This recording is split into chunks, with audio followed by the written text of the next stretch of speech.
Raríssimas, raríssimos e raríssimas, bom dia, René de Paula Júnior falando aqui no Radinho de Pilha, 6 de novembro de 2023, segunda-feira, por onde a gente começa? Talvez a gente comece por um tema que infelizmente deve ser bastante presente e doloroso na vida de muitos paulistanos e paulistas, que é a energia, que aliás também remete para um outro tema, né, bastante recorrente aqui no Radinho, que é a questão da resiliência das cidades, a resiliência da sociedade a qualquer tipo de incidente um pouquinho nefasto. Podemos começar por aí, porque isso é justamente o começo do livro que vocês sabem que eu estou lendo com bastante entusiasmo, do Michael Muthukrishna. Eu nem sei como é que eu consegui decorar esse nome, né, que é aquele livro que se chama Uma Teoria de Todos Nós, uma teoria de cada um, né, of everyone. O livro começa, eu vou devagarinho em doses homeopáticas comentando com você, mas essa questão de resiliência é interessante porque toda vez que Hollywood quer chamar a nossa atenção para alguma catástrofe iminente com relação ao clima, ela vai mostrar um tsunami colossal, Nova York sendo engolida por uma onda gigante, né? Será a Europa congelando como se fosse um freezer, mas o que a gente está percebendo é que é uma expressão em inglês, inclusive, que é a morte por 1000 facadas.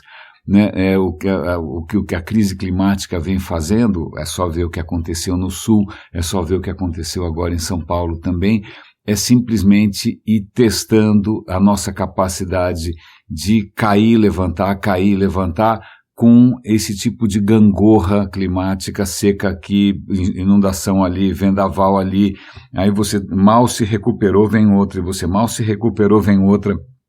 Então não é necessário uma guerra por nocaute, né? A gente não está sendo nocauteado pelas consequências das nossas próprias ações, a gente está sendo torturado. É o que está acontecendo. Muitos, aliás, membros da família que passaram o fim de semana sem energia, perderam tudo que tinha na geladeira, 1 milhão e tanto de pessoas, né, que na região de São Paulo ficaram nessa situação miserável, né?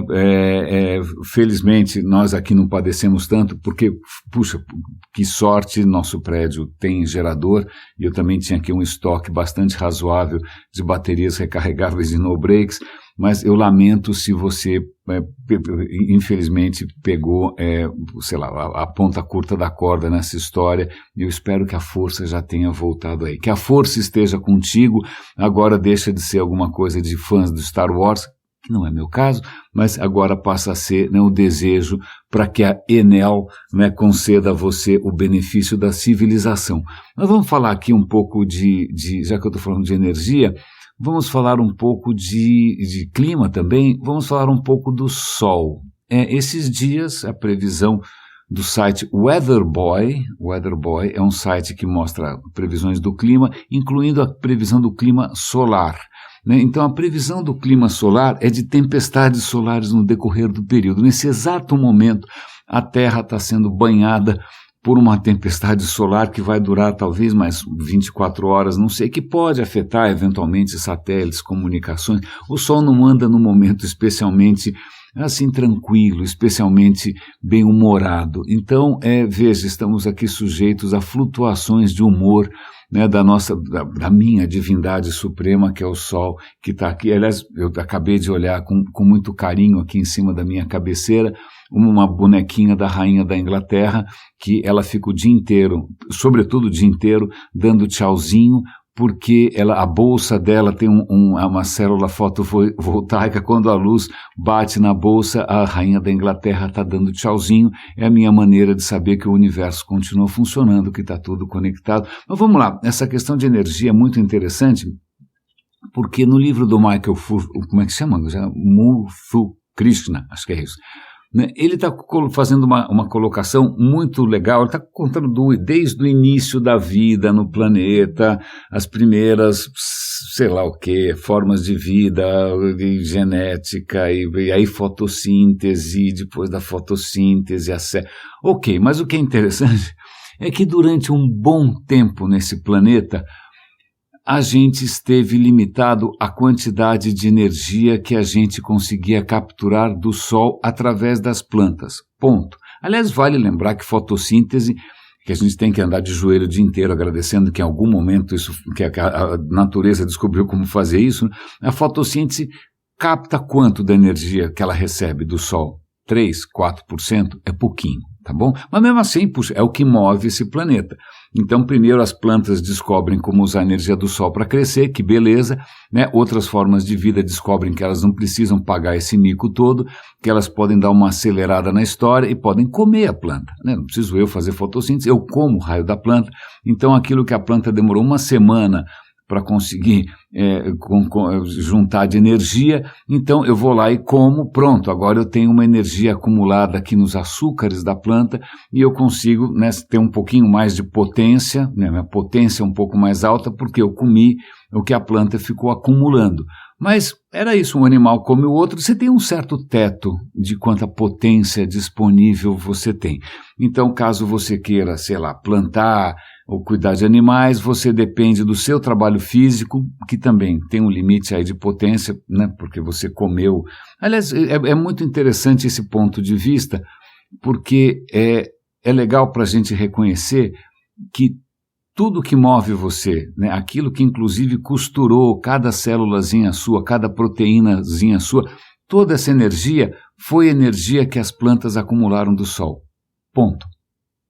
Então veja, as plantas descobriram como armazenar essa energia, pegar um pouco da energia do Sol, que normalmente, sei lá, ia bater e voltar, ia irradiar, ia sair irradiando por aí, luz não volta, né, que aliás fotógrafos sabem disso, a luz não tem volta, pois bem, arrumaram um jeito de segurar isso por algum tempo, né? E aí essa energia que as plantas usaram é o que todo mundo usa para segurar, então você é costurado por luz, que é uma frase bonita, parece um pouco espiritual, mas vocês sabem que essa não é minha praia. Mas então você que é uma criatura de luz, né, que você tem luz solar acumulada em todas as ligações químicas possíveis e imagináveis, só foram possíveis porque em algum momento alguma planta acumulou a luz do Sol. Esse era o limite, o Sol continuava brilhando mais ou menos do mesmo jeito, e era assim que a humanidade estava caminhando, até que num certo momento, um momento bastante, eu não sei, se eu pudesse voltar no tempo, até no momento que a gente descobre, tem umas reservas aqui, como se fosse um banco suíço, uma caixa forte do tio Patinhas, onde você tem milhões de anos de energia solar concentradas. A gente descobriu carvão, a gente descobriu petróleo, né? O petróleo e o carvão, eles, imagina, foram se acumulando ao longo de um tremendo tempo e eles foram acumulando o quê? Justamente a energia que as plantinhas tinham ali, pacientemente, tranquilamente, indo juntando seus troquinhos, as suas moedinhas. Pois bem, aquilo vira uma caixa forte da energia das plantas, muito concentrada na forma de óleo, na forma de carvão. E o que acontece? Esse primata descabelado aqui, esse primata pelado, descobre como simplesmente botar fogo nesse negócio, e aí você consegue liberar quase que instantaneamente o que demorou milhões de anos para acumular. Então, uau, isso é um salto em energia disponível. Isso movimentou a Revolução Industrial. Aí os países que tinham mais energia vão ter mais recursos, mais armas, eles vão dominar os outros países, e aí a gente tem esse salto gigantesco de energia. Eu não preciso chamar a atenção para o estrago que isso fez, né, porque a gente está liberando em 200 anos o que demorou milhões e milhões de anos para ser acumulado, né? Então, coitado do planeta, de uma hora para outra, um monte de gás carbônico que estava ali, um monte de carbono que estava quietinho ali debaixo da Terra, vira gás carbônico, o planeta entra em parafuso, pelo amor de Deus, de onde saiu tudo isso tão rápido? Pois bem, a gente descobriu esse manancial, né, de energia, parece que ele não ia acabar nunca, e isso movimenta um estilo de vida e uma geopolítica e uma civilização que não está nem aí para o resto do planeta, e de uma hora para outra a gente está se deparando agora com as consequências dessa festa. né, dessa boca livre, né, da gente ter simplesmente sacado quase que instantaneamente aquilo, a poupança energética que, né, de milhões e milhões de anos de um planeta inteiro, a gente está torrando isso e agora a gente está pagando o preço, a gente está vendo as consequências ambientais e a gente está vendo também que, opa, pera um instante só, nós ficamos viciados em energia, de onde a gente vai tirar mais energia de uma maneira tão barata? Porque antes, cara, era quase grátis, agora não é mais. Então, é muito interessante pensar sob esse ponto de vista. Eu prometo continuar mantendo vocês atualizados aí com os desdobramentos desse raciocínio, mas é uma boa maneira da gente ver. A gente teve aí um boom, né, uma explosão de crescimento, uma explosão do que a gente chamou de progresso, simplesmente porque a gente descobriu como nos libertarmos, né, desse limite que era o limite da potência dos nossos corpos, da potência dos outros corpos, da potência dos animais. Né, de uma hora para outra você pode ter a potência de uma Ferrari ou de uma usina termonuclear, ou de uma usina, não, termonuclear ainda não, mas uma usina térmica, né, porque você está queimando aquilo que demorou milhões de anos, você está torrando tudo de uma vez, certo? É lógico que a gente tem aí, está correndo atrás de outras alternativas de energia nuclear, né? Aliás, eu lamento se mencionar o fato, mas eu tenho aqui um vídeo para te mostrar, em que o Putin, que devia estar falando, puxa, faz tempo que eu não apareço nas manchetes, faz tempo que ninguém tem medo de mim, então ele usou um submarino. O submarino digamos que é um pesadelo, porque você nunca sabe onde um submarino está sempre, né, o submarino pode estar em qualquer lugar no oceano. Ele disparou um míssil com sucesso, um míssil daqueles balísticos, que atinge milhares e milhares de quilômetros e que é capaz de levar inúmeras ogivas nucleares, onde o Putin bem entender. Então ele resolveu tirar o seu míssil para fora, bateu o míssil na mesa e quis mostrar que o míssil dele era maior que o de todo mundo. Então é assim que a gente começa a semana, com um ditador carente de atenção, né, tentando mostrar que ele tomou um Viagra nuclear e que ele pode fazer o que ele bem entender na hora que ele bem quiser. Pois bem, então já que a gente falou aqui de energia e falou aqui de sol, tem uma questão interessante. Você deve ter visto já em filmes, ou mesmo em games, né? Em algum momento você está num game e aparece na tela do game, olha, acionar sua visão noturna. E aí, plum, de uma hora para outra você está enxergando no escuro. Ou então algum filme em que o predador consegue ver você no escuro da floresta e você não tem para onde correr. O Veritasium, que é um canal de divulgação de ciência que eu gosto bastante, ele fez um vídeo muito bacana, é divertido, em que ele vai mostrar várias maneiras de você ver quando você não deveria ver nada. Certo? Certo. Porque vale lembrar, já que a gente está falando aqui de energia, né, que o Sol está lá desesperado, explodindo o tempo inteiro, uma coisa louca. Aliás, semana passada eu dei um link excelente para vocês, que é aquele Helio Viewer, que mostra imagens recentes do Sol, excelente para acompanhar o mau humor perpétuo dessa estrela. O Sol está emitindo vários tipos de frequência, está emitindo ultravioleta, está emitindo raio-x, está emitindo luz visível, está emitindo infravermelho, certo? Certo? E a gente só enxerga uma fração dessa história toda. A gente só enxerga um pedacinho dessa história, né? A gente só enxerga do vermelho até o violeta, mais do que isso a gente não enxerga. Outras criaturas enxergam. Outras criaturas, insetos, por exemplo, pássaros podem enxergar ultravioleta.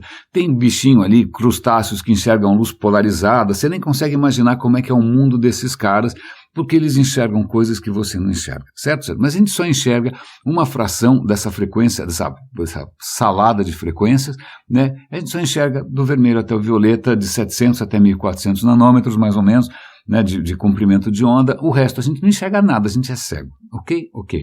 Mas então, o que o Veritasium faz, ele vai até um centro de tecnologia militar nos Estados Unidos demonstrar as diversas maneiras que os militares desenvolveram ao longo do tempo para matar os outros quando os outros menos imaginam. Não é?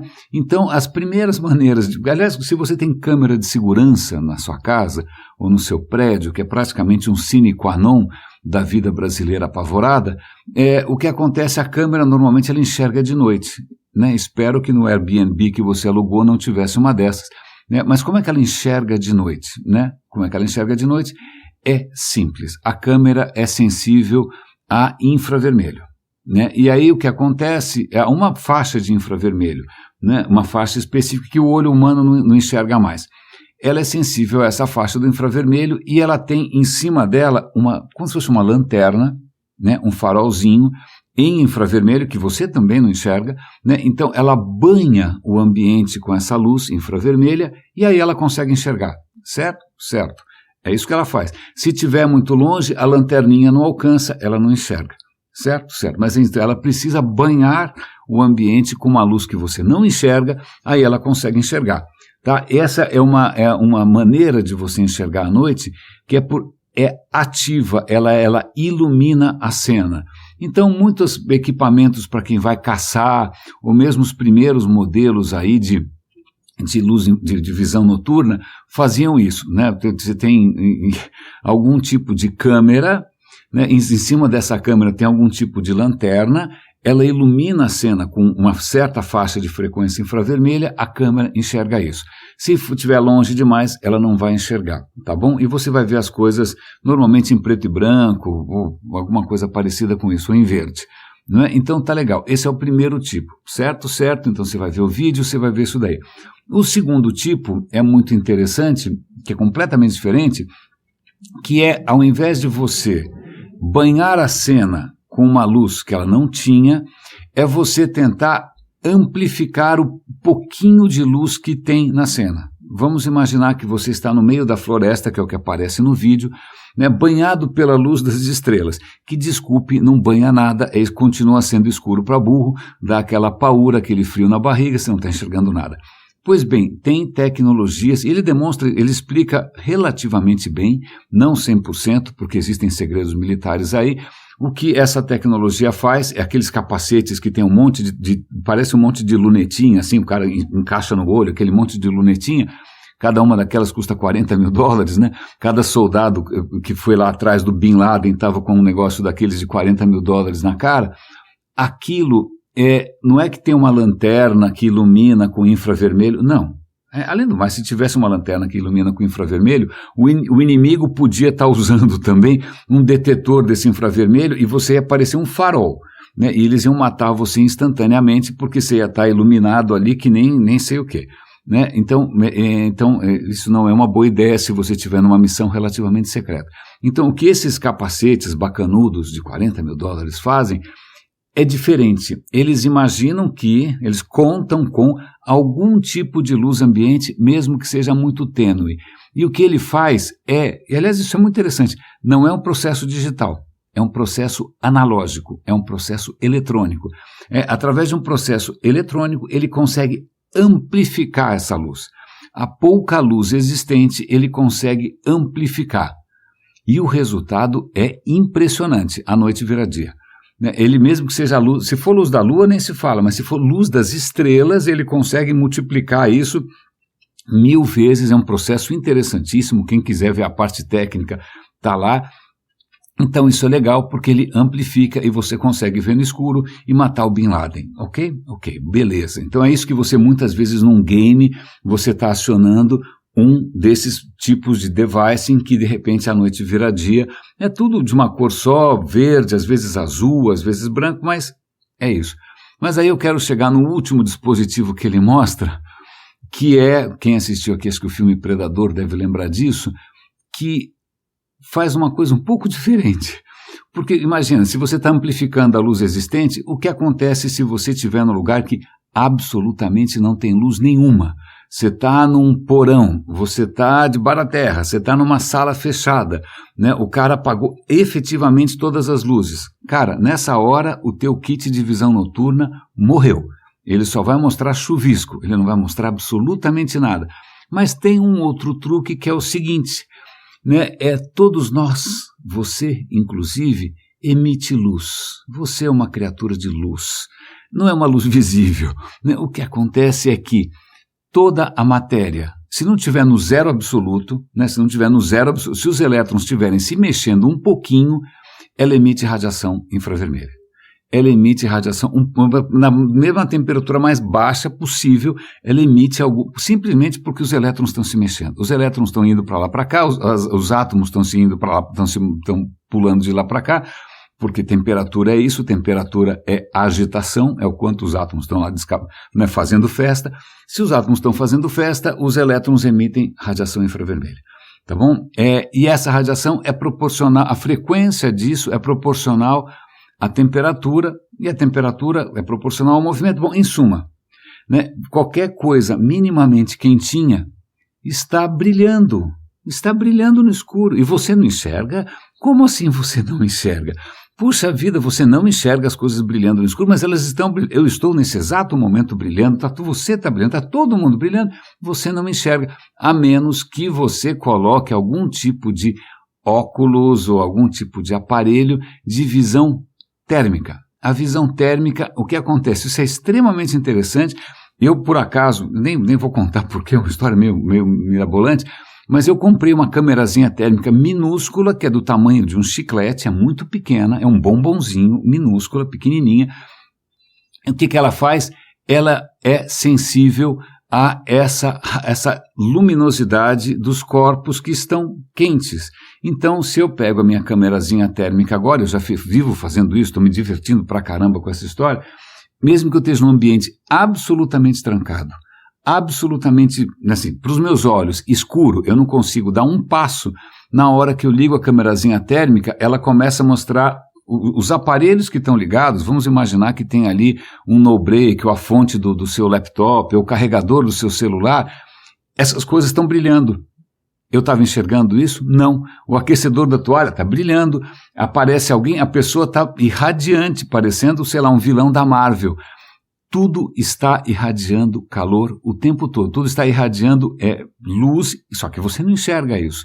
Então, visão térmica é extremamente interessante porque ela funciona na escuridão total, né? Basta ter qualquer coisinha, uma diferença de temperatura que a câmera percebe, ela pode inclusive indicar a temperatura que as coisas estão.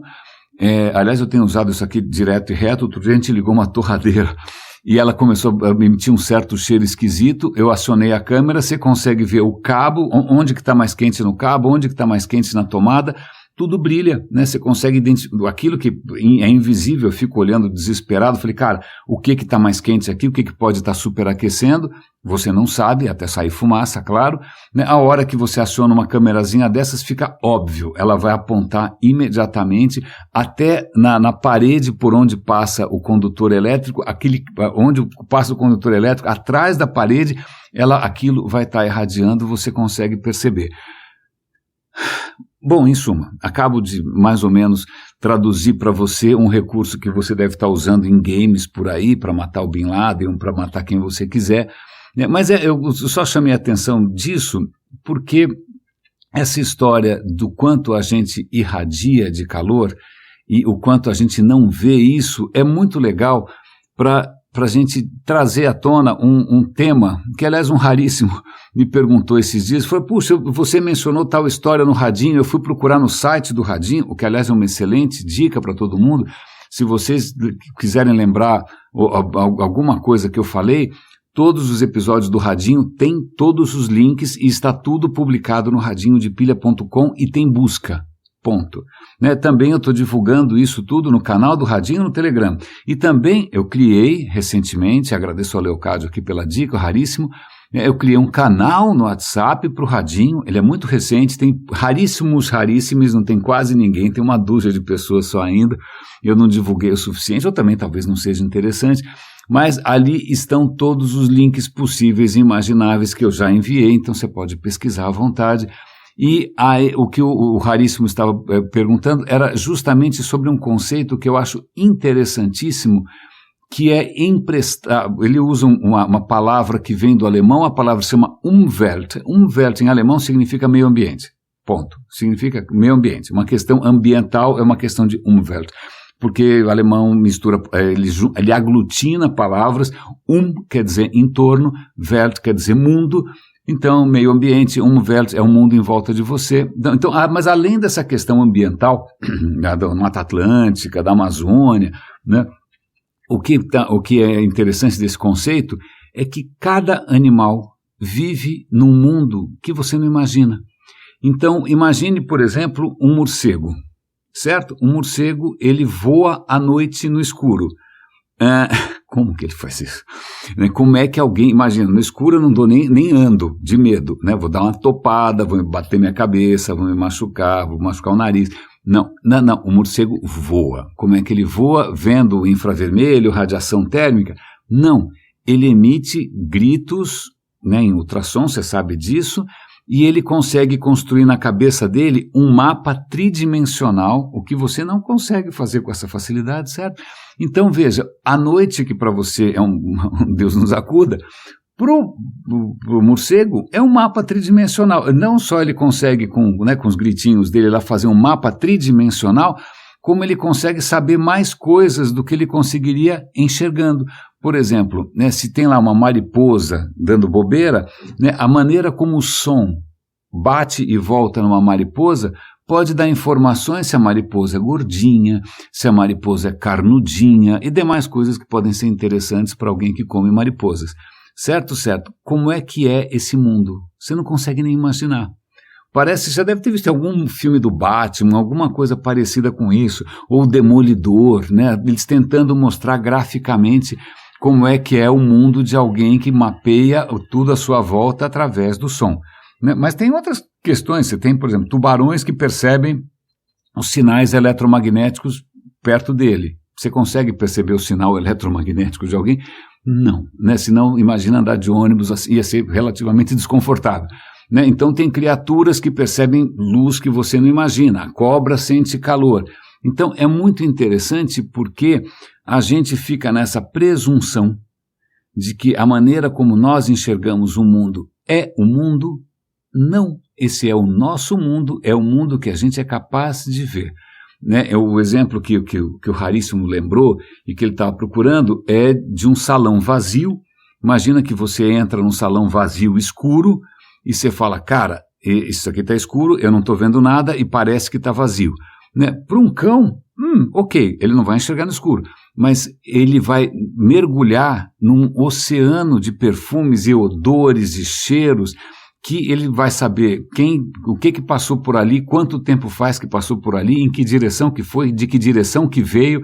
Quem já passeou com um cachorro desesperado, fungando tudo que ele pode imaginar, ou o cachorro que fica com a cara na janela, né? Não é só porque ele quer tomar vento na cara. Não, aquilo para o cara é praticamente uma experiência assim, IMAX. Né? Ele está sendo banhado por simplesmente um festival de sensações e o cara está pirando o cabeção. Para você é vento. Né? Para você só está preocupado se aquilo vai despentear o seu penteado. Né? Mas então isso é muito interessante porque tira um pouco a nossa presunção de que nós explicamos o mundo. Aliás, eu preciso procurar, ou vou perguntar para o ChatGPT, não sei, né? Um cientista desses famosos, tipo Pauli, não sei se foi o Schrödinger, eu não sei, né? Que disse o seguinte, a ciência, o que ela faz é tentar explicar não o mundo, mas o mundo que a gente percebe. Então, vai ser muito interessante isso, porque o mundo é muito mais do que aquilo que a gente percebe. A gente está condenado a perceber o mundo com os nossos sentidos. É lógico, à medida que você inventa novos instrumentos ou novas maneiras de ver, seja uma câmera infravermelha que vai te mostrar, sei lá, você olha pela janela, que é o que eu fiz outro dia desses, e descobrir o seguinte, prédios, você vê isso na câmera, né? Se você olhar com seus próprios olhos, você vê lá prédio branco, prédio claro, prédio escuro, você vê a luz refletida, né? Como esses objetos refletem a luz.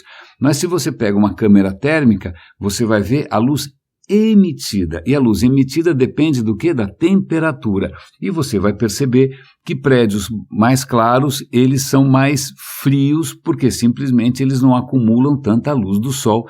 Então, aqueles prédios que vão estar brilhando mais são, curiosamente, os mais escuros, os feitos de concreto, porque o concreto vai absorver mais luz do sol, a temperatura vai subir e o coitado vai ter que gastar mais luz com ar-condicionado e, bom, em suma, o que eu estou colocando aqui é que o mundo é grande, né? O mundo é muito maior do que a gente imagina.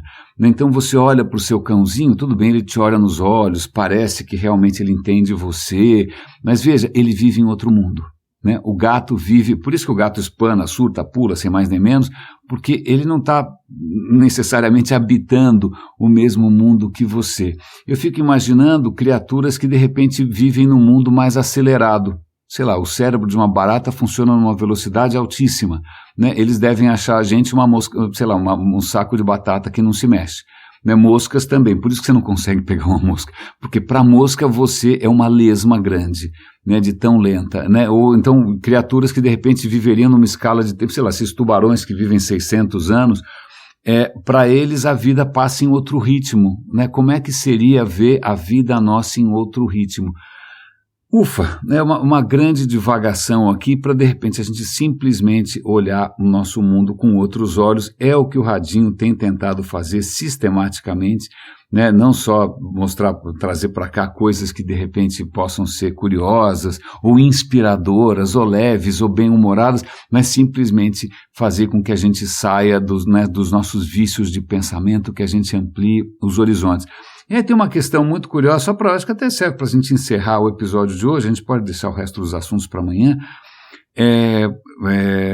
ainda mais porque alguns assuntos não são tão legais assim, são meio preocupantes, mas vamos pensar o que acontece quando um físico prêmio Nobel convida você para jantar na casa dele, né? Então ele resolve fazer espaguete. Por que não espaguete, né? Um físico que faz espaguete. Aliás, o físico é o Feynman, que aliás é um cara charmosíssimo, bonitão, né, um tremendo womanizer, um conquistador, tocava bongô, um cara fascinante, um cara realmente um pouco datado, hoje em dia você acharia o cara um pouco, digamos, womanizer demais, mas vamos lá.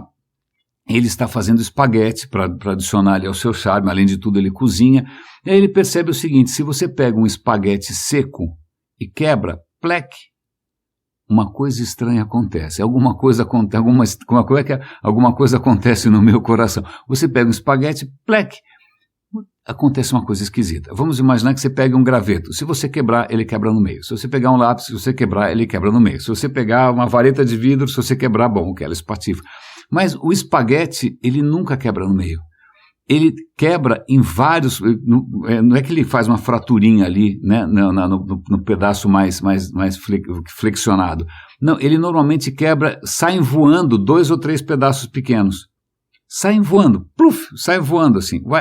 O Feynman percebeu isso e pirou, acabou o jantar, né? Ele e os amigos físicos ficaram 3 horas na lousa tentando modelar fisicamente por que o espaguete, por que o raio do espaguete quebra daquela maneira. Então, caso você tenha interesse, vou dar um link aqui para um vídeo divertido do Action Lab. Aliás, você pode até fazer caso você tenha um senso de humor um pouco esquisito, né? Você compra espaguete cru, e você compra, como é que chama aqueles macarrões que é um tubinho curvo assim, parece um caninho, parece um sifãozinho, eu não lembro, né? Se você pegar esses macarrõezinhos que são furadinhos assim, que é um tubo curvo, e você enfiar um espaguete, ok, você vai enfiar, em algum momento ele vai quebrar, mas acontece que à medida que você vai enfiando o espaguete naquele tubinho, ele vai quebrando em pedacinhos e vai cuspindo para fora como se fosse uma metralhadora de espaguete. Então você pega esse tubinho torto de massa, né, de massa crua, assim vai enfiando o tubinho de espaguete e ele vai atirando como se fosse, sei lá, né, a guerra em Gaza ou como se fosse o Putin, ele sai metralhando seus amigos distraídos com espaguete. Parece que isso viralizou no TikTok, não é? Então tá vendo o TikTok aqui servindo de pretexto para a gente falar de um prêmio Nobel e da perpétua e insaciável curiosidade científica. Papers já foram publicados tentando entender como que o espaguete quebra dessa maneira e não de outra. Isso parece ser simplesmente a propagação de uma onda de choque num certo meio elástico, com uma certa rigidez. Uau! Então veja, né, mesmo se a gente tiver olhos para ver, se a gente tiver curiosidade para ver, mesmo algo tão simplesmente prosaico, tão completamente inexpressivo quanto um espaguete cru, né, pode chamar a atenção de um prêmio Nobel e desvendar mistérios que acabam, quem sabe, tendo algum efeito positivo no bem-estar da humanidade. Ok, o espaguete já foi, afinal, né, uma grande invenção. Raríssimos e raríssimes, um excelente começo de semana para todos nós, que aqui fica a minha solidariedade com quem ainda continua sem energia, né? É bom para a gente pensar no que está acontecendo. Aliás, uma anedota pessoal, hoje eu estava vendo no jornal que a última vez que teve uma tempestade dessas foi em 1995 e eu me lembro onde eu estava, foi uma tempestade absolutamente medonha. Naquele tempo eu não fiquei sabendo, eu era muito mais novo, 95, eu nem fiquei sabendo das consequências, eu só fiquei simplesmente fascinado pela potência da natureza, que voltamos, tudo isso vem, obviamente, da luz do sol, né? O sol que movimenta tudo que está aqui embaixo, e o sol que nesses dias não anda no melhor dos humores. Raríssimas, raríssimos e raríssimes, cuidem-se por favor, um grande abraço, obrigado pelo apoio do Super Raríssimos no coffee.com, um grande abraço e até amanhã.